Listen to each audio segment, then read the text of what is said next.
경험하는 삶이 되시기를 주님의 이름으로 축원합니다. 우리가 이 하나님의 말씀 계속해서 이어서 보고 있습니다. 예수님께서 풍랑과 바다를 잔잔케 하시고 또 군대 귀신 들린 자를 내어 쫓으시는 이야기를 지난 2주 동안 우리가 이 성경을 통해서 말씀을 나눴습니다. 예수님께서는 하나님 앞에 살아가는 사람, 믿음의 자녀들은 어떤 사람이냐? 하나님의 말씀을 듣고 순종하는 사람이라고 말씀을 하십니다. 하나님의 말씀을 듣고 순종하는 사람이 어떤 사람이냐?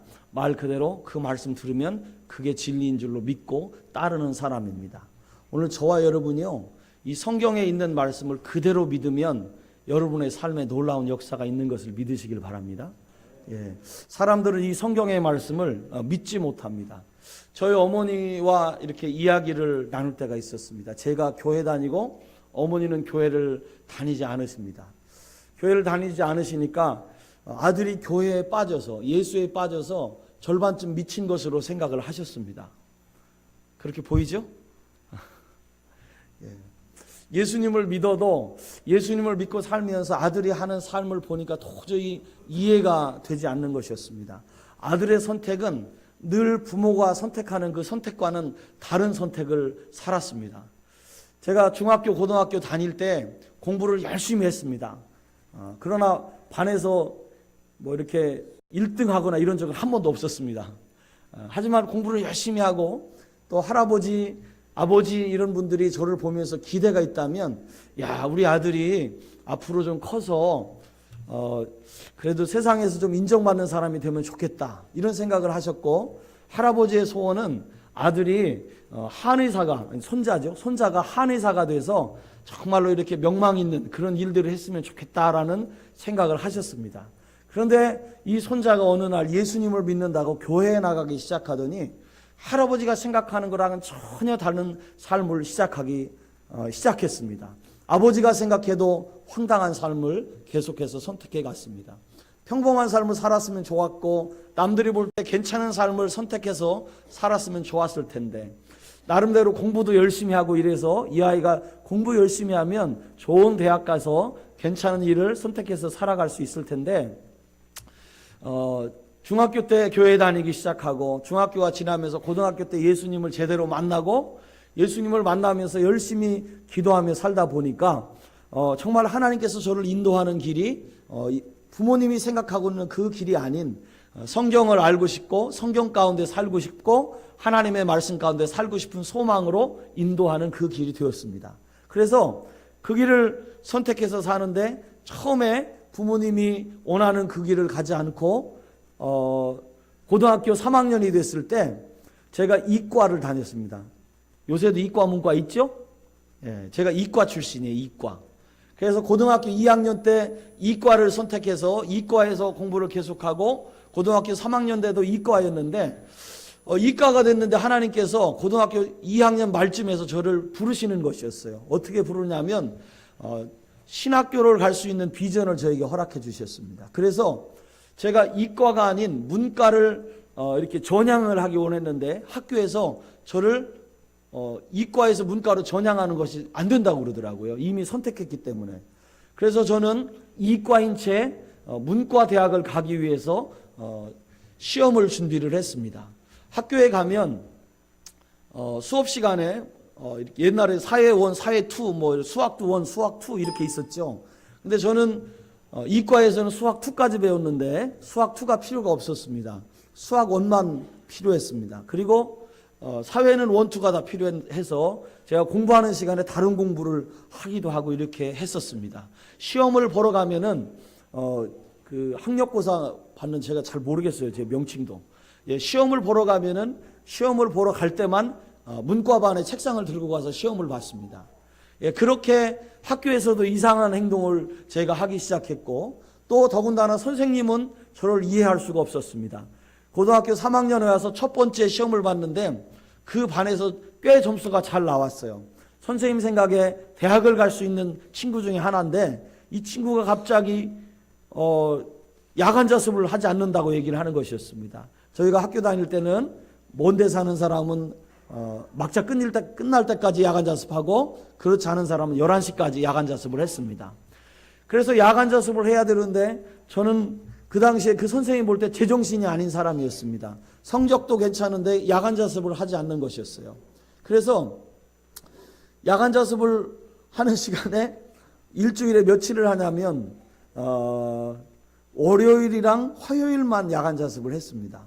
수요일 날은 수요 예배 드리러 가야 되고, 목요일 날 그 당시에 저희는 주일학교가 목요일 날 예배를 드렸습니다. 그래서 주일학교 반사하러 가야 되고, 금요일 날은 고등학생인데 구역 예배를 맡아서 구역 예배 설교를 했습니다. 그래서 구역 예배를 가야 되고, 토요일 날은 학생의 모임이 있고, 주일 날은 주일 또 예배가 주일학교 예배랑 그리고 대예배가 있잖아요. 그래서 일주일에 5일을 제가 교회를 갔습니다.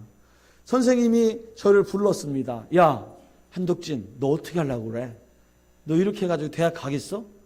하면서 얘기를 하고 저를 설득했습니다. 선생님 볼 때는 저는 제정신이 아닌 사람이었습니다.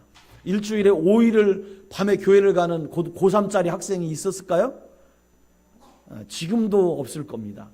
그래서 선생님 불러서, 국어 선생님이었는데 저한테 그렇게 얘기했습니다. 너 이렇게 하면 대학 못 가 라고 얘기하셨습니다. 그러면서 저를 설득하기 위해서 하신 말씀이, 내가 국어 선생이고 난 성경을 8번 읽었어. 너 몇 번 읽었는데?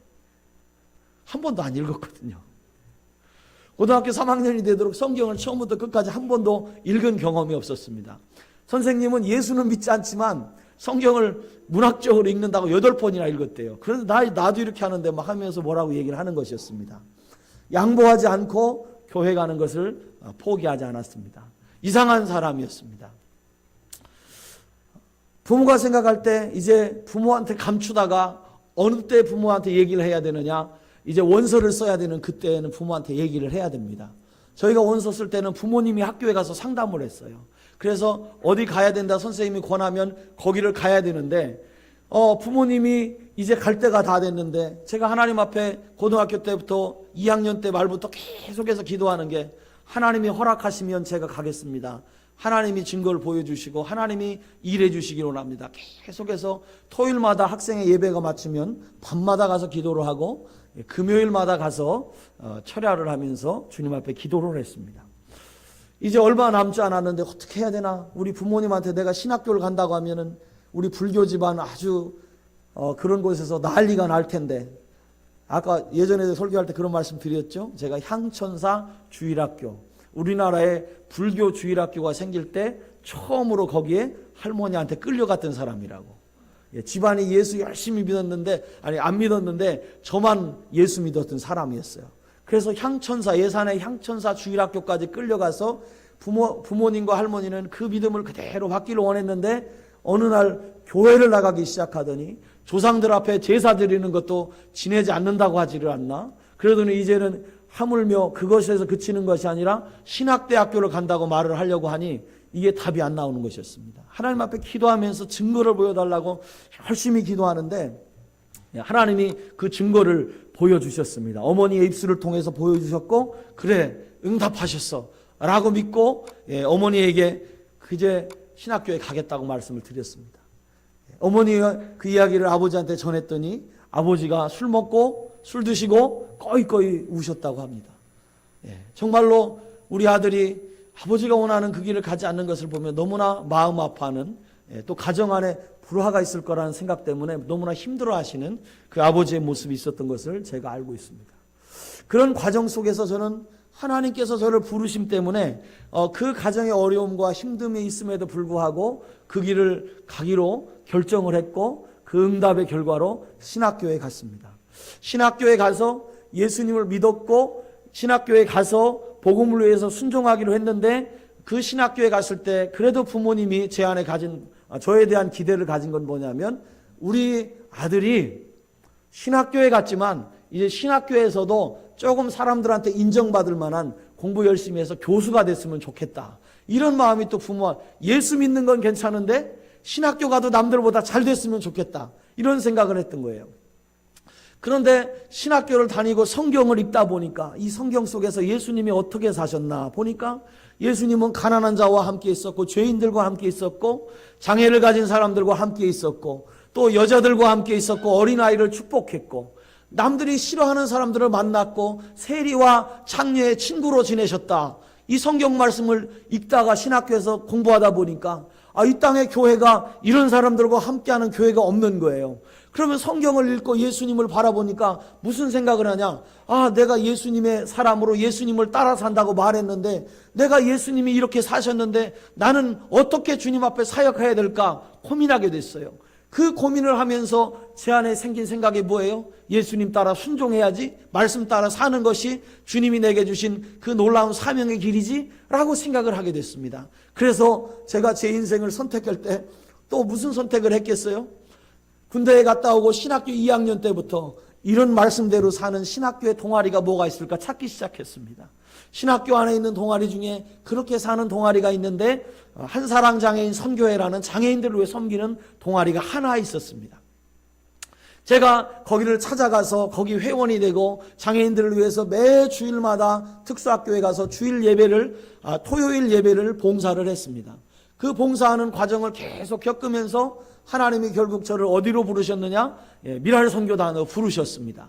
미랄 선교단으로 부르시고 나서 이제 제가 신학교 3학년이 지나고 4학년이 돼서 대전에 있는 미랄 선교단에서 저를 불러서 전도사님과 미랄에서 장애인들을 위해서 동역했으면 좋겠습니다. 전도사님 우리랑 같이 합시다. 초청을 받았습니다. 조건은 별로 좋지 않았습니다. 월급도 거의 별로 없었고 이름만 있었고 또 정식 직원이 아닌 간사로서 협동간사로서 1년을 있어야 됐습니다. 그런데 하나님께서 그 말씀을 하는 순간 하나님이 나를 부르심이 여기 있구나라고 여겼습니다. 그래서 제가 교회 전도사가 아닌 장애인 선교단체의 사역자로 들어가게 됐습니다. 그렇게 들어가게 됐을 때 어머니 아버지는 또 실망을 하게 됩니다. 일반 대학에 대해서 훌륭한 사람이 됐으면 좋았는데 일반 대학 안 가고 신학교 가서 신학교에서 교수라도 되면 좋을 텐데 교수가 안 되고 교수가 안 됐으면 남들 하는 것처럼 일반 목사가 됐으면 좋겠는데 일반 목사는커녕 장애인들을 위해서 일한다고 하니 여러분 지금의 우리 장애 가족들은 옛날보다 양반이죠? 김장규 집사님 그렇지요? 20년이 넘은 그때 23년 전에 제가 그 길을 간다고 하니까 부모님들이 정말 하늘이 막막하고 보이지 않는 그것을 이렇게 살아가야 되니 자식의 인생이 답답하고 부모가 가졌던 자식에게 투자했던 모든 것이 너무 답답해서 네가 그냥 목사라도 하지 왜 장애인들을 위해서 그 어려운 길을 간다고 너 그거 하면 먹고 살 수도 없는 그 길인데 네가 그 길을 간다고 답답해서 어쩔 줄을 모르는 부모님 그 부모님이 반대함에도 불구하고 성경에 하나님의 뜻이 있으니까 그 성경의 말씀에 순종해서 그 길을 걸을 때 사람이 보는 길과 하나님이 보는 길이 다르다는 것을 느끼지 않을 수가 없었습니다. 여러분 오늘 이런 말씀을 증거하면서 여러분에게 간증을 갑자기 하게 됐는데 여러분 이런 간증이 목사이기 때문에 그렇게 사는 것입니까? 예수를 나의 주로 모시고 사는 성도이기 때문에 그렇게 사는 것입니까? 여러분 우리가 무엇 때문에 그런 삶을 살기로 선택합니까? 내가 하나님께서 저를 그렇게 부르실 때 저희 부모님과 가정은 이것이 정말로 우리 집안의 어려운 일이다 라고 얘기를 했습니다. 어머니는 제가 살아가면서 미랄 사역을 하면서 제 안에 있는 집이 있었고 그 집에서 부모님이 준 것 제가 어떻게 모아서 전세금도 모으고 이렇게 해서 돈이 좀 생기고 이러면 그 전세금을 가지고 제 집을 늘려야 되는데 미랄에 사역할 때마다 거기다 헌금하는 걸 다 보셨어요. 우리 어머니 예수님 안 믿었잖아요. 거기에 헌금하는 걸 보니까 마음이 어떨까요? 걱정이 많이 되죠.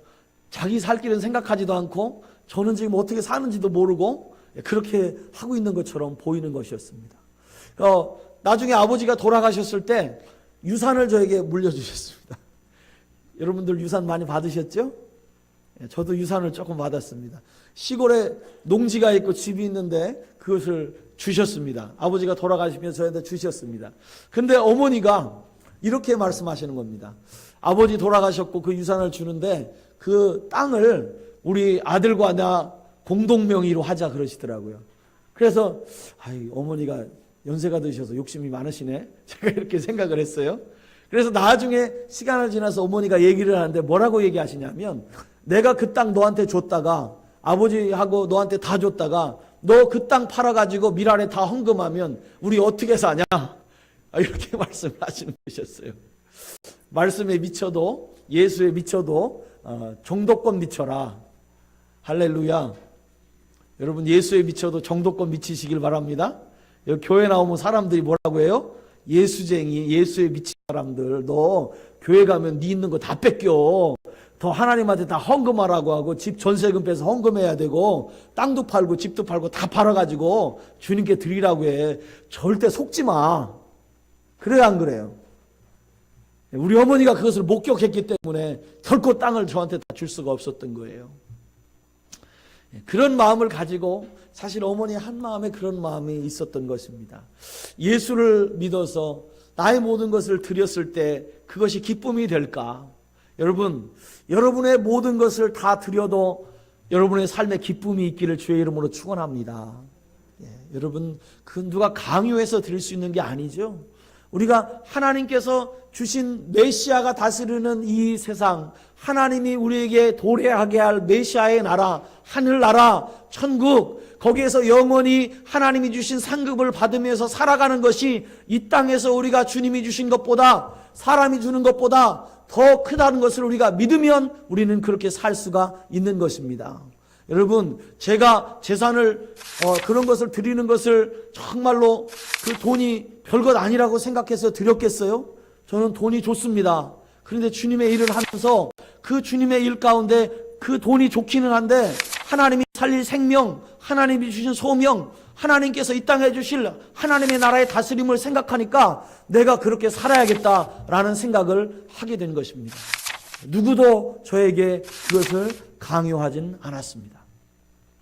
제가 세상을 살아가면서 얼마 전에 한 목사님을 만났습니다. 그 목사님과 얘기하는데 이 목사님이 그런 말씀을 하셨습니다. 자기 교회 성도들에 대한 얘기를 조금 하시면서 이런 말씀을 했습니다. 교회가 허물어져 가고 힘들어 가는데 우리 교회 성도님들은 정말 보면 돈 쓰는 거 보면 예수 안 믿는 것 같다고, 이런 말씀을 하셨습니다. 그래서 그게 무슨 말씀이냐고, 세상에 우리 교회 성도들이 하나님의 일을 위해서 뭉쳤다고 말하고 그 복음을 위해서 구원받은 자로 세상에 사명받았다고 말하지만, 정말로 성도들이 자기가 가진 호주머니를 열어놓는 걸 보면 그 사람들은 절대로 사명받은 사람이 아닌 것 같다고 말을 하는 것이었습니다. 그래서 제가 그게 이유가 뭐냐고 얘기를 했더니, 이 목사님이 우리나라에 여러 가지 정당이 있잖아요. 이 목사님은 특이하게 노동운동도 좀 하셨고 어떤 정당 활동도 좀 하셨던 분입니다. 이 목사님이 얘기하시기를, 세상에 정당에 속한 사람들도 자기들이 해야 할 일을 위해서 월급에서 10분의 1을 떼서 내라면 다 낸다는 거예요. 군말이 없고 그것을 위해서는 무조건 내어놓고 아깝다고 생각하는 사람이 한 사람도 없다는 거예요. 그런데 교회에서는요, 주님의 일을 위해서 그 일을 하자고 하는데 교인들은 덜덜 떨고 있다는 거죠. 그 얘기를 하면서 정말 세상 사람도 그렇게 살아가는 사람이 그렇게 많은데 교회에서 하나님을 위해서 살아가는 사람들이 그렇게 헌신하지 못하는 사람이 생각보다 너무 많다라는 말씀을 하는 것이었습니다. 여러분, 제가 말씀드리는 이 말씀은 여러분에게 지금 헌금을 강요하는 말씀인가요? 아니에요. 그쵸? 이복래 성도님, 그쵸? 다음 주부터 헌금 많이 하세요? 다음 주부터 이제 안 나온다, 우리 교회. 그 말이 아니에요, 여러분. 우리가 살아가면서 삶의 목적, 무엇을 위해 살아가야 되는지, 인생의 목적이 생기고 신앙의 가치가 생기고 무엇을 위해서 살아가는 그 지향점이 생기면 많은 사람들은 그것을 위해서 자기의 모든 것을 투자하면서 살아간다는 것입니다. 정말로 우리가 교회에 안 나오고 세상 사는 사람들 보세요. 그 사람들의 삶의 지향점이 생기면요, 그것을 위해서 모든 것을 투자하며 사는 사람들이 너무나 많아요. 그런데 오늘 저와 여러분들이 이 교회에 나와서 여러분의 삶의 지향점을 찾았냐고 제가 묻고 싶은 것입니다. 사랑하는 교회가 여기에 같이 있고 하나님께서 우리 교회를 세워주셨는데 이 교회가 무엇을 위해 세워졌고 나는 이 교회 가운데 하나님의 어떤 부르심을 받았는지 깨닫지 않으면 우리는 주님이 원하는 삶을 살 수가 없다는 것이에요. 여러분, 우리를 통해서 하나님이 이루실 세상을 기대하십니까? 하나님이 우리 안에 이루실 하나님의 축복이 오늘 사랑하는 교회 안에 있다는 것을 믿으십니까? 하나님의 말씀이 여러분을 변화시키시고 이 세상도 변화 못 시킬지 모르지만 내 안에 하나님이 주신 놀라운 천국의 축복이 있다는 것을 믿으시냐고요. 그것이 이 교회를 통해서 이루어질 것을 믿냐고 제가 묻습니다. 여러분, 그것을 우리가 알아야 되고 믿어야 되는 것을 여러분 제가 주님의 이름으로 부탁합니다. 그 믿음이 없이 이 자리는 의미가 없는 자리예요. 제가 성찬식을 할 때, 주의 만찬을 할 때 여러분에게 하는 얘기가 있습니다. 예수님이 그 피와 그 살을 기념하라고 예수님이 빵을 떼어주면서 이것이 내 살이라고 주님이 말씀하시고 피를 나누어주듯 포도주를 나누면서 이것이 나의 피다라고 말씀하시는 그 음성을 들을 때 제가 여러분에게 하신 말씀이 있습니다. 예수님이 살과 피를 우리에게 나눠주시는 것처럼 우리 믿는 사람들은 그것을 받아 먹으면서 마치 독립투사가 혈서를 쓰며 손도장을 찍으면서 정말로 내가 독립을 위해서 내 생명을 다 드리겠습니다 라고 얘기하고 각오하는 것처럼 예수를 믿는 사람들은 그 피와 그 살을 나누면서 예수님이 이 땅에 이루시는 그 하나님의 나라를 위해서 내가 헌신해야지. 예수님이 나를 위해서 죽으신 것처럼 나도 세상을 위해서 죽어야지. 예수님이 이 땅에 생명을 주신 것처럼 나도 세상에 생명 줘야지 하고 결심하는 것이 주의 만찬의 가장 중요한 요소 중에 하나라고 말씀을 드렸습니다. 그것이 의미하는 게 뭘까요? 우리의 성도들이 하나님의 부르심 가운데 어떻게 살아가야 되는가? 나의 인생을 그렇게 헌신해서 살아가야 된다는 것을 말씀하는 것입니다. 왜요? 주님이 이루고자 하는 세상이 우리가 원하는 것보다 더 멋진 세상이기 때문에 그런 줄 믿으시길 주의 이름으로 축원합니다. 그래요. 우리는 지금 이 이야기를 나누고 있는 거예요. 하나님의 말씀이 그렇다는 이 얘기를 나누고 있는 거예요. 예수 그분이 말씀하시고 그 말씀을 지키면 가족이 된다고 했고 그 말씀을 지키면 하나님 나라 백성이 된다고 말씀했고 그 말씀을 지키면 50배, 30배, 60배, 100배의 열매를 맺는다고 말씀하셨는데 그 30배, 60배, 100배의 열매를 맺는 하나님의 씨앗인 그 말씀이 여러분 안에서 자라나고 있느냐? 그 말씀만으로 우리에게 생명이 되느냐? 이 질문을 하면서 도대체 그 말씀이 무슨 말씀이기에? 라고 얘기하는 것입니다.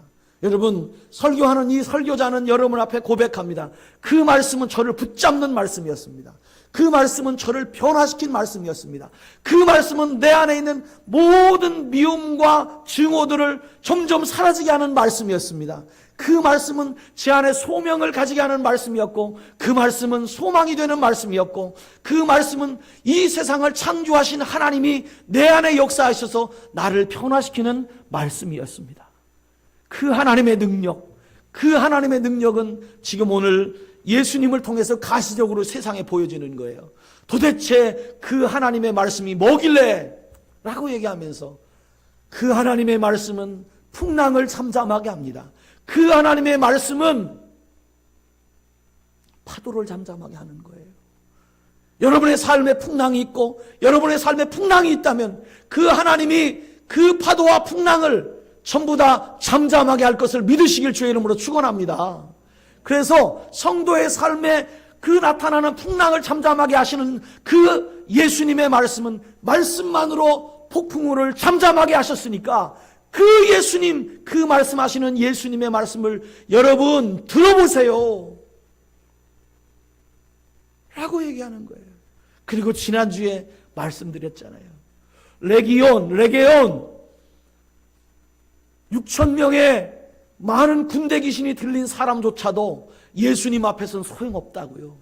세상의 질병과 번뇌와 사탄적인 생각을 가진 사람조차도 예수를 만나고 예수가 그 더러운 생각을 귀신아 물러가라 라고 말하면 그 사람이 가진 그 더러운 생각조차도 다 물리칠 수 있다고요. 사탄이 우리의 삶을 지배할 수 없다고요. 마귀가 우리를 짓누르는 거 할 수 없다고요. 나사렛 예수 그리스도의 이름으로 물러가라 하면 이길 수 있다고요. 여러분, 예수님이 말씀하면 귀신도 순종합니다. 예수님이 말씀하면 세상의 모든 악한 권세도 순종할 수밖에 없습니다. 하나님의 아들 메시아인 그 예수의 말씀, 영적인 것도 다 물리치시는 분입니다. 흑암의 권세를 다 물리치는 분이에요. 그분을 여러분 믿으시라고요. 교회에 왜 나왔어요? 그거 믿기 싫으면 그냥 무당하게 가시면 돼요. 말씀드렸죠? 무당에게 가면 돼요. 무당도 영적인 능력이 있어요. 여러분 아들이 귀신을 쫓아내는 능력이 있잖아요. 그런데 왜 무당한테 안 가요? 무당은요, 그것을 위해서 자기 복을 위해 살아가게 하는 거예요. 그 사람만 잘 되면 되는 거예요. 그런데 하나님이 쫓아낸 귀신 들린 사람은 자기만을 위해 살지 않아요. 자기 복을 위해서 살지만 하지 않아요. 그 사람은 예수님을 만난 순간 자기도 복 받지만 이제는 세상을 위해서 살기 시작하는 거예요. 여러분, 여러분이 예수님을 만나면 여러분이 행복해지는 것을 믿으시길 주의 이름으로 축원합니다. 그리고 여러분을 통해서 세상이 행복해져야만 우리가 예수 믿는 사람인 것을 믿으시길 주의 이름으로 축원합니다. 그래요. 오늘 세 번째 말씀, 말 안 해도 제가 무슨 말씀하시는지 아시죠? 예수님이 어떤 분이에요? 라고 얘기할 때 이 혈루병 걸린 여인과 회당장 야이로의 딸, 하나밖에 없는 딸에 대해서 얘기를 하기 시작하는 것이죠. 오늘 하고 싶은 얘기가 뭘까요? 예수님은요, 질병에 걸린 여자를 고치시는 분이시고요. 예수님은요, 이제 사람들이 넘어설 수 없는 사망의 권세까지 이기시는 분이에요. 천국의 주인이 누구시라고요? 예수님이시라고요. 여러분, 죽으면 어디 가요? 천국 가야죠. 그 천국의 열쇠를 누가 주셨어요? 예수님이 주셨어요. 예수님이 내가 너에게 이 천국의 열쇠를 줄 것인데 음부의 권세가 이기지 못할 것이다. 저 지옥 하데스의 권세, 악한 권세가 이기지 못할 거라고요. 그래서 그 권세를 가진 사람들은 이 땅에서 어떻게 살아요? 천국처럼 살게 되는 거예요. 여러분 안에 있는 문제가 뭐예요? 제 안에 있는 문제가 뭐냐고요? 근심과 걱정과 염려, 결국 사망의 권세 가운데 사망이 우리를 짓누르려고 하는 그 권세에 대한 패배감, 그것이 우리를 힘들게 하는 거잖아요. 이길 수 있냐고요? 이길 수 있냐고요? 지금 당장 흔들리는 여러분의 삶 속에 여러분 그거 이길 수 있냐고요? 주님 말씀하십니다. 여러분 이길 수 있다고요. 여러분 보세요. 혈루병 앓는 여자 몇 해 동안 앓았어요? 성경에 보니까 12해 동안 혈루병을 앓았다고 성경에서는 말씀을 하고 있습니다. 12년이 가지는 의미도 완전한 숫자 중에 하나죠. 이스라엘 전체에서 그를 고칠 수 있는 사람이 없어요. 다른 사본에 보니까 그 여인이 의사를 찾아가서 고침을 구했지만 고치지 못하고 재산을 다 허비했다고 성경에 쓰여 있어요.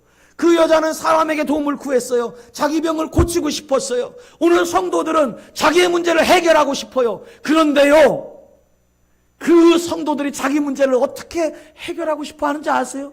예수님께 나올 것 같지만 예수님께 나오지 않아요. 그냥 사람들을 의지해요. 인간적인 방법 사용해봐요. 나를 도울 수 있는 사람 찾아봐요. 그거 다 찾아보다가 도저히 안 되면 누구한테 와요? 그때 예수님께 오는 거예요. 여러분, 이 혈루병 앓는 여인의 이야기를 들으면서 여러분은 그렇게 안 했으면 좋겠어요. 예? 그냥 처음부터 예수님 찾아올 수 있었으면 좋겠어요. 예수님께 무릎 꿇으면 응답해 줄 것 같아요? 안 해줄 것 같아요? 허시영 형제님. 해줄 것 같죠? 진짜? 우리는 기도하면서 흔들리기도 해요. 그러나 그 흔들림 속에서도 예수님만 꼭 잡으면 어떻다고요? 주님이 응답하시는 걸 믿으시길 바랍니다. 하나님은 반드시 응답하실 수밖에 없어요. 우리가 그분의 자녀됨을 주님은 알고 계시기 때문에 그렇습니다. 근데 정말 신기한 것은 세상에 보는 사람, 저도 포함해서 머리로 계산해봐. 될까 안 될까? 김선희 집사님 그래요 안 그래요? 이미애 사모님 그렇죠? 계산하죠? 계산해서 될 것 같으면 믿음으로 선포해. 현태 형제 그만해. 날 봐요. 될 것 같으면 믿음으로 선포한단 말이에요. 될 것 같으면. 여러분 아무것도 없는 카오스 속에서, 혼란 속에서 세상을 창조하신 그 아버지 하나님을 아십니까? 혼돈 속에서 세상에 질서를 주신 아버지를 아십니까? 그분이 이 세상을 질서로 창조하신 것처럼 혼돈 속에 있는 우리 인생을 다시 창조하셔서 그러므로 그리스도 예수 안에 있는 사람들은 새로운 피조물이라고 말씀하신 것을 기억하십니까? 하나님은 우리의 질서에, 우리의 인생에 그런 질서를 주시는 분입니다. 하나님께 나오면 하나님은 반드시 우리의 인생을 새롭게 창조하는 분인 것을 믿으시길 주의 이름으로 축원합니다. 그래서요, 계산하지 않고 주님 믿는 사람은 복받은 사람이에요. 그렇게 따라가는 사람은 세상의 방식으로 해결되지 않는 것 하나님이 해결해 준다는 것을 믿어야 됩니다. 저는 그렇게 살 수밖에 없었고 그렇게 살 수밖에 없는 사람입니다. 여러분은 어떻습니까? 여러분, 오늘 이 혈루병 걸린 여인 12년 동안 헤매다 주님에게 왔습니다. 사람들이요, 예수 언제 가장 잘 믿는 줄 아세요? 여러분이 언제 전도해야 되는 줄 아세요? 세상 나가가서요, 잘 되는 사람 보거든 예수님이 축복해 주기 원합니다. 그냥 하세요. 예수 믿으면 당신도 참도 행복할 텐데, 이 정도만 말씀하세요. 그런데요, 세상 가운데 살아가면서 해도 안 되는 인생이 있습니다. 정말로 힘들고 어렵고 누구도 나를 돌아보지 않는 그런 인생이 있습니다. 다른 가족도 끊기고 친척도 끊기고 주위의 친구들도 끊겨가지고 질병 가운데 놓여있거나 부채 가운데 놓여있거나 사랑관계에 실망하거나 낭망해서 자기 혼자밖에 없다고 느끼는 그런 사람이 있습니다. 여러분, 그 사람을 찾아가서 얘기해 주세요. 형제님, 자매님, 아니 친구, 지금까지 하나님 없이 살아봤잖아. 그런데 그 인생이 썩 좋지 않잖아. 근데 이제부터 좀 하나님 이씨 한번 살아보지 않겠어? 한 번만 해봐. 지금까지 주님 의지하지 않고 살았던 그것 이제는 좀 내려놔봐. 그리고 지금부터 하나님을 주님으로 모시고 좀 살아봐. 그러면 하나님이 당신에게 역사하실 거야. 여러분, 그렇게 말할 수 있길 주의 이름으로 축원합니다. 우리의 인생이 이걸 증거하잖아요. 우리의 인생이, 우리도 그렇게 살았는데 우리 가운데 주님 찾아오니까 우리가 그런 인생 속에서 새롭게 하나님이 기쁜 모습으로 변화되었고 하나님만 붙잡아야 사는 사람으로 바뀌었잖아요.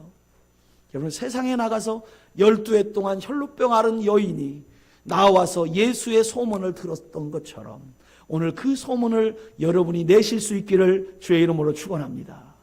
그 여인이 이제 뭐 했어요? 그 여인이 예수의 능력에 대해 들었어요. 그래서 예수님 뒤에 가서 예수님의 옷자락을 만졌습니다. 여러분, 예수님의 옷자락을 만졌는데 그 여인에게 어떤 일이 일어났습니까? 44절 읽어봅시다. 시작. 예수의 뒤로 와서 그의 옷가에 손을 대니 혈루증이 즉시 그쳤더라. 아멘. 여러분, 예수님은요, 아버지 하나님의 능력 가진 이 땅의 메시아, 그분에겐 신성이 있고 치유하는 능력이 있는 분이라 됐는데 나았어요. 여러분, 예수에게 나가기만 하면 여러분이 응답받는 것을 믿으시길 주의 이름으로 축원합니다. 세상 잡지 말고 예수 잡으세요. 할렐루야. 그렇게 하시길 바랍니다. 이 예수에게 닿은 그 여인을 예수님이 찾기 시작합니다. 누구야? 누가 내게 옷 댔는데? 내게 손을 댔는데? 사람들은 몰라도 주님은 아셨습니다. 하나님이신 그분은 그 여인이 손댄 것을 아셨고 그 여인은 잠깐 예수님 손잡고 탈출하려고 했어요. 낫기만 하고. 그런데 부르셨습니다. 그리고 그 여인을 사람들 앞에 세워서 고백하게 하셨습니다. 세상의 믿음은 나의 필요만 채우면 끝나는 것이에요. 그런데요, 예수님이 이 여자를 왜 불렀을까요? 그 여자의 필요가 다 끝났는데 그 여자 나와서 그냥 가면 되잖아요. 근데 예수님이 왜 불렀을까요? 여러분이 하나님 앞에 기도해서 하나님 나 뭐 해주세요, 고쳐주세요 해서 하나님 응답 딱 했어요. 그럼 다 된 거 아니에요. 응답 받았으니까. 그런데 예수님이 응답 받은 그 자를 불러 세우신 겁니다. 왜 세우셨을까요? 오늘 주님은 이 여자를 통해서 간증하게 하십니다. 간증하게 하십니다. 47절에 여자가 스스로 숨기지 못할 것을 알고 떨며 나와 엎드려 그 손댄 이유와 그 나은 것을 모든 사람 앞에 말하니, 뭐예요? 이 여자가 예수님과 인격적인 만남을 가지기를 주님 원하셨던 거예요. 그냥 예수에게 손대서 나은 것보다 진정한 예수님, 구원자인 예수님을 만남으로 말미암아 그 여자가 구원받기를 원하셨던 것입니다. 여러분, 오늘 예수님을 만나 구원받는 놀라운 역사가 있길 주의 이름으로 축원합니다. 응답받는 것이 중요한 것이 아니고 하나님이신 그 예수님을 만나야만 우리의 인생이 인격적으로 변화되고, 인격적으로 변화될 때에만 세상에 나가서 예수를 그리스도라고 전할 수 있어요. 예수를 메시아, 이 세상을 구원할 자라고 전할 수가 있는 것입니다. 예수님이 회당장이 야이로의 그 딸을 고쳐주려고 가는 과정에서 이 여자가 손댄 거잖아요. 그렇죠? 성경 말씀을 보면. 그러니까 회당장이는 지금 뭐 했어요? 자기 딸이 죽게 되었어요. 빨리 가야 되는데 가는 와중에 사람들이 막 예수님을 둘러싸고 있는 거예요. 왜요? 예수님이 그렇게 유명하니까 둘러싸고 있는 거예요. 회당장인 답답하죠. 그런데 이 사건을 통해서 사실 성경에서 보여주는 건 뭐라고요? 이 12해 동안 병에 걸려서 낫지 않은 그 여자가 예수님을 만나서 나은 것처럼 회당장의 야이로는 자기 딸이 병 걸렸지만 이 광경을 봤으니까 집에 가면 누워있는 내 딸도 살리겠다라고 믿어야 되는 거예요. 그렇죠? 그런데 오늘 회당장의 야이로는 믿었을까요? 못 믿었을까요? 아쉽게도 그런 믿음이 없는 거예요. 오늘 이 말씀 속에서 주님은 이 사건을 통해서 야이로를 가르치고 싶었지만 야이로는 하나님 앞에서 그 믿음을 발견하지 못했어요. 이게 뭘 얘기하는 거예요? 오늘 여러분 이 성경 있죠, 이거. 이 성경 말씀을 가지고요, 여러분을 가르치는 거예요. 이게 하나님의 말씀이야. 하나님이 이 말씀을 가지고 여러분에게 가르치고, 야, 성경을 봐. 주님이 이렇게 일했어. 주님이 이렇게 사람을 살렸고, 영원한 천국을 예비하시고, 영원한 소망을 예비하시고, 주님이 다스리면 이 땅이 아닌 하늘나라와 같은, 이 땅이 하늘나라와 같이 변할 거야. 보여주셨어요. 그런데 이것을 보고 어떻게 해야 돼요, 우리가? 믿어야 되잖아요. 바르게 말씀에 반응해야 되잖아요. 그런데 이 회당장이 야이로처럼 그렇게 믿지 못하고 있는 모습이 우리에게 있다는 것을 보여주는 거예요. 여러분, 그 주님의 말씀을 신뢰할 수 있어야만 우리가 하늘나라 백성이 되는 거예요. 그래서 이렇게 해서 그걸 믿어야 되는데 참 재밌는 게 뭔지 아세요? 이 야이로의 이름이요, 진짜 야이로인지 아닌지 모르겠대요. 신학자들이 연구하면서 야이로는요, 야이로의 이름의 뜻이 하나님이 살린다는 얘기예요. 하나님이 살리신다는 말이에요. 야이로가. 여러분, 야이로의 이름이 하나님이 살린다는데 야이로는 하나님이 살리는 것, 그가 살린다는 것을 믿지 못하고 있어요. 오늘 우리가 살아가면서 우리가 그리스도인이라는 이름을 갖고 있잖아요. 그리스도인 뭐예요? 예수 그리스도를 따르는 사람들. 그분의 말씀을 따라 순종하는 사람들. 야이로는 자기 딸을 살릴 것을 믿어야 됐는데 자기 딸을 살릴 것을 믿지 못한 거예요. 그런데 오늘 그리스도인이라는 이름을 가진 사람들, 여러분은 어때요? 여러분은 그 이름에 맞게 살고 있냐고요. 예수님 따라 사는 그 이름 갖고 너희는 그리스도인처럼 정말로 그리스도의 사람으로 믿고 살아가고 있냐고 주님이 말씀하시는 거죠. 여러분, 우리의 삶이요, 주님 앞에서 어떤 삶일지 우리는 알 수가 없어요. 주님은 오늘 이 사건을 통해서 요구하십니다. 48절에 얘기하잖아요. 48절에. 죄송합니다. 50절에 말씀하시잖아요. 예.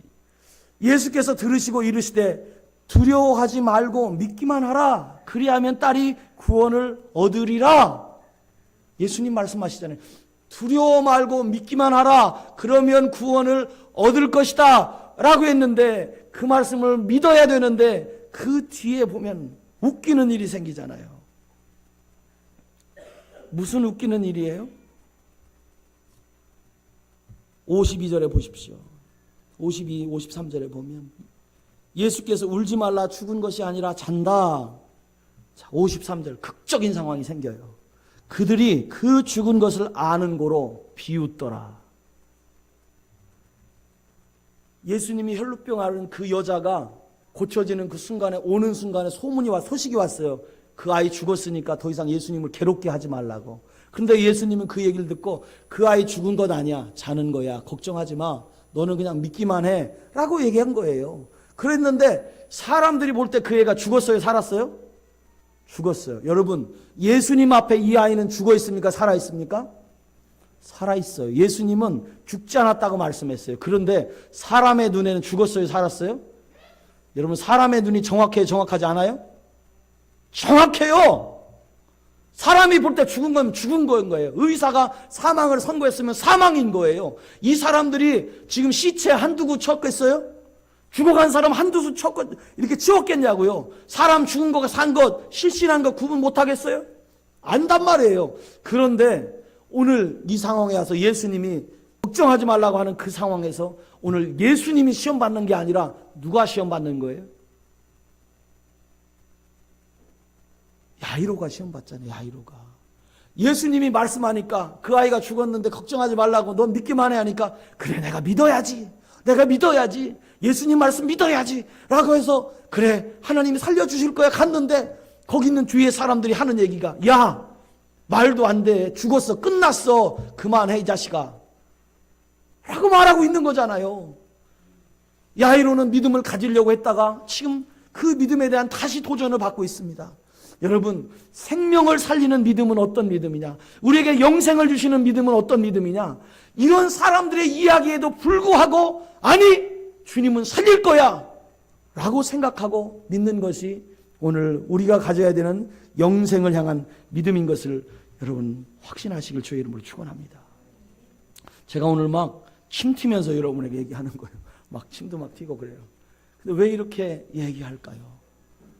왜 이렇게 제가 여러분에게 얘기할까요? 그 예수님이 도대체 어떤 분이길래 그분의 말씀이 왜 우리가 그분의 말씀을 들어야 되고 우리가 그분의 말씀에 반응해야 되냐? 이거를 제가 정말 피 튀면서 침 튀면서 여러분에게 얘기하고 있는 거예요. 여러분 이게 진리 맞아요? 내가 곧 길이요 진리요 생명이라고 해. 진리, 생명, 길, 인생이 따라갈 그건 맞냐고요. 이게 세상의 그 훌륭한 여러 가지 말씀 속에서도 우리가 예수의 말씀을 통해서 그분을 인격적으로 대화하면서 만나야 되는 그 말씀이 맞냐? 맞다고 제가 얘기를 하는 거죠. 나 같은 사람을 붙잡아서 이렇게 두시는 그 하나님의 권능이 보통 권능이에요. 제가 너무나 인간적이고 육신적이고 정말로 우상을 섬기는 집안에서 도저히 예수 믿을 수 없는 우리 동네에 가면 덕진이가 예수 믿은 건 기적이야 라고 말합니다. 우리 집안의 내력을 알기 때문에 그렇게 얘기합니다. 근데 하나님이 저를 붙잡았어요. 그리고 하나님이 저를 붙잡아서 살게 하셨는데요. 참 재밌는 게 제가 여전히 욕심도 있고 여전히 죄 가운데 있는데요. 제 인생의 방향이 바뀌었어요. 제 인생의 방향이 바뀌어서요. 나만을 위해서 사는 삶이 아니고 제가 저를 위해서 이익이 생기긴 하지만 그렇죠? 저도 월급도 받고 뭔가를 하기 때문에 이익이 생기긴 하지만 저를 통해서 사람 살리는 일을 하나님 하게 하셨잖아요. 교회를 통해 전도해서 이분들이 다 천국 갈 수 있도록 하는 일을 하게 하셨고 미라를 통해서 장애인들에게 소망 주는 일을 하게 하셔서 정말로 그 장애인들이 이 땅에 있으면서 정말 하나님이 기뻐하는 그리고 이 땅에 있는 다른 사람들과 다른 섬김을 받게 하는 그런 놀라운 일을 행하셨잖아요.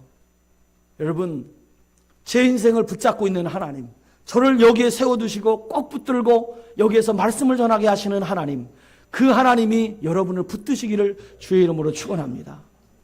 그 하나님이 여러분과 함께 있어서 여러분 그렇게 여러분의 삶이 정말 하나님과 풍성했으면 좋겠습니다.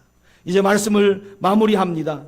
예수님의 명령은 사망의 권세도 사망을 주장할 수 없는 명령입니다. 이제 예수님의 정체가 확실히 드러났습니다.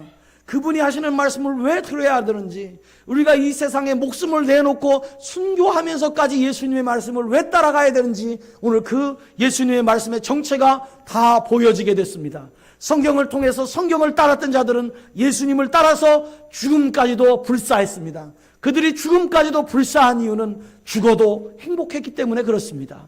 예수님이 주시는 기쁨을 누리지 못하면 그런 현대인들은 하루하루의 바쁨 속에 갇혀서 정말로 주님의 말씀을 사모하지 못하고 힘들고 어렵게 고통스럽게 살아갑니다. 하지만 오늘 예수님의 말씀을 붙잡고 살아가는 하나님의 성도는 예수님의 이 음성처럼 일어서게 됩니다. 달리다 쿰, 소녀야 내가 내게 말하노니 일어나라 라는 이 말을 따라 순종하게 되는 것입니다. 여러분, 우리 성도들은 예수님이 하시는 이 음성을 들으십시오. 예수님이 어떤 분이냐? 달리다 쿰, 번역하니 소녀야 일어나라. 번역하니 성도여 일어나라. 번역하니 성도여 말씀의 권능을 믿고 말씀을 따라 살면 하나님이 너희들의 삶을 책임질 것이다. 여러분 그렇게 승리하시기를 주님의 이름으로 축원합니다. 이 시간에 한번 기도합시다. 우리 반주를 한번 해주시면 좋겠는데요. 여러분 주님 앞에 한번 기도하십시오. 여러분 하나님의 권능을 진짜 붙잡고 살아갑니까? 여러분은 하나님께서 붙드신 그 놀라운 은혜를 붙들고 살아갑니까? 괜찮아요, 괜찮아요. 반주 없어도 그냥 기도하시면 돼요. 정말로 우리가 무엇을 붙잡고 사는지 한번 생각해 보십시오. 세상을 붙잡았다면, 하나님이 다 하실 거라고 100% 못 믿었다면, 하나님, 내가 오늘 100% 주님을 믿게 해주십시오. 하나님의 권능을 믿게 해주십시오. 내 삶의 혼란을 새롭게 하실 주님, 그것을 새롭게 창조하시는 예수님을 붙잡을 수 있게 도와주십시오. 내게 믿음을 주십시오. 하나님만 붙들고 승리하게 해주십시오라고 이 시간에 여러분 정말 내 세상 의지하는 거 내려놓고 주님만 붙드는 하나님의 말씀에 권능만 따라가는 사람 되게 해달라고 주님 앞에 한번 간절히 기도합시다. 은혜로우신 아버지 하나님 감사합니다. 오늘 주님 앞에 우리가 나와서 하나님의 말씀을 듣습니다. 그분이 누구시길래 아버지 하나님 귀신도 쫓아내며 자연의 모든 것들을 주관하시며 하나님 사망의 권세와 질병조차도 예수의 이름 앞에는 반드시 이길 수밖에 없는 것을 우리에게 보여주시니 감사합니다. 예수는 메시아 하나님의 아들, 명령하면 사망 권세 이기게 하시는 분, 우리의 성도들이 가지고 있는 모든 문제를 해결하시는 분, 하나님 우리가 이 말씀을 들으면서도 우리 가운데 믿음이 없다면 그 믿음을 이제 다시 한번 회복할 수 있도록 도와주시옵소서. 하나님 아버지 우리가 예수의 이름을 붙들고 승리할 수 있도록 도와주시고, 하나님 아버지 우리가 예수님 따라 믿음으로 나가 살아가는 귀한 주님의 백성 될 수 있도록 도와주시옵소서. 하나님 우리 성도들이 믿음으로 반응하게 하시고 믿음으로 하나님이 주신 복을 누리며 하나님 30배, 60배, 100배의 열매를 맺게 하옵소서. 하나님 아버지 감사합니다. 사랑하는 성도들, 주님의 말씀을 들었습니다. 성도들 마음밭에 부러져 싸우니 이 하나님의 말씀이 성도들에게 생명이 되게 하시고, 하나님 이 말씀하시는 예수님의 말씀을 들어서 순종함으로 복받게 도와주시옵소서.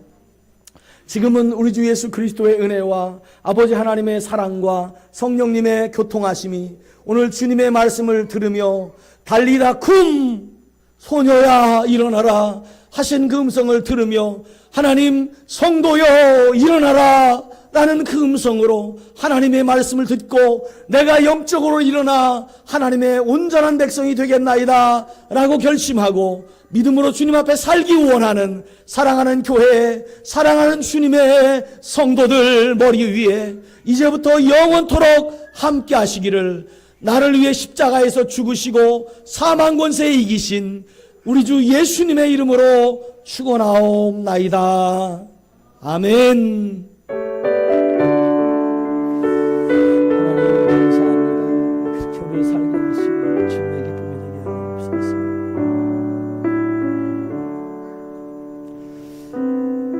이 시간에 평화 하나님의 평강에 하면서 나눌 때 오늘 서로 축복할 때 이렇게 했으면 좋겠습니다. 앞사람 이렇게 가면서 한 사람씩 달리다 쿵 해주세요. 그래서 일어날 수 있습니다. 이렇게 축복해 주시면 좋겠습니다. 하나님의 평강이 당신의 삶에 넘쳐나